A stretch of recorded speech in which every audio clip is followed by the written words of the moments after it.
500 billion ডলারের artificial intelligence বা কৃত্রিম বুদ্ধিমত্তা কোম্পানির ঘোষণা দিয়েছে যুক্তরাষ্ট্রের প্রেসিডেন্ট ডোনাল্ড ট্রাম্প।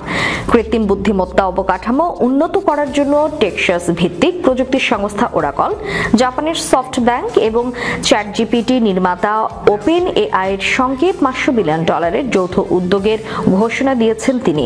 এই উদ্যোগটি স্টারগেট নামে পরিচিত। মঙ্গলবার হোয়াইট হাউসে এক অনুষ্ঠানে ট্রাম্প এই ঘোষণা দেন। ওই অনুষ্ঠানে সফটব্যাংকের সিইও মাসাওশি সন, ওপেন এআই এর সিইও স্যাম অল্টম্যান এবং ওরাকলের প্রধান প্রযুক্তি কর্মকর্তা ল্যারি এরিসন যোগ দিয়েছিলেন।